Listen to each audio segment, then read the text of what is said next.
Kami akan mengajak Anda untuk memantau penutupan TPS di sejumlah wilayah Indonesia bagian tengah. Sudah ada jurnalis Kompas TV, Linda Wirawan di Makassar, Sulawesi Selatan, dan juga Valentiara Rambu di Kupang, Nusa Tenggara Timur. Kita ke Makassar terlebih dahulu. Linda, waktu pencoblosan ini sudah selesai. Bagaimana situasi terkini di sana? Silakan.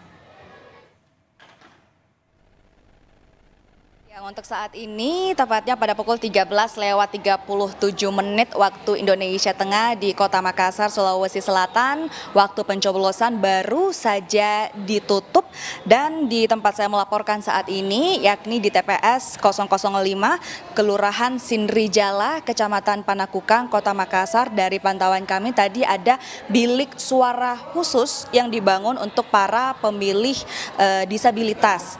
Dan tadi dari perbincangan kami bersama dengan Ketua KPPS yaitu Haja Dahlia Bahtiar yang mengatakan bahwa untuk para pemilih disabilitas, terutama untuk pemilih tunanetra ataupun yang menggunakan kursi roda, ini boleh didampingi oleh satu rekan, baik itu keluarga ataupun kerabat, untuk didampingi proses pencoblosan di dalam bilik surat suara, seperti itu.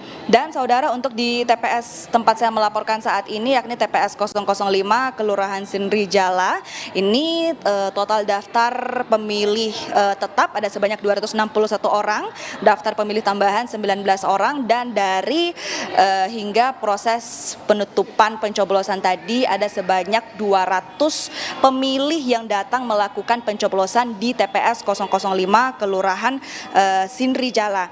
Untuk ada 4 pemilih saudara yang surat suaranya ini dibawa ke rumahnya dengan alasan satu diantaranya masih dalam proses penyembuhan operasi dan 3 diantaranya merupakan lansia, yang dimana keempat orang ini dalam kondisi tidak bisa meninggalkan rumah mereka, sehingga kemudian untuk proses prosedur yang harus mereka lalui diantaranya yaitu keluarga yang datang ke TPS 005 mengambil nomor antrian seperti pemilih lainnya, dan kemudian ketika tiba saat mereka ini kemudian mereka harus melapor ke anggota KPPS dan nanti didampingi oleh Linmas bersama dengan saksi dan juga satu anggota KPPS, mereka membawa pulang surat suara mereka. Kemudian setelah itu masih bersama dengan anggota Linmas, saksi dan juga KPPS, mereka akan membawa kembali surat suara yang telah dicoblos oleh para pemilih kembali ke TPS 05. Kembali ke Anda. Selain Linda Wirawan, ada Valentiara Rambu di Kupang, Nusa Tenggara Timur, ada rekan kami jurnalis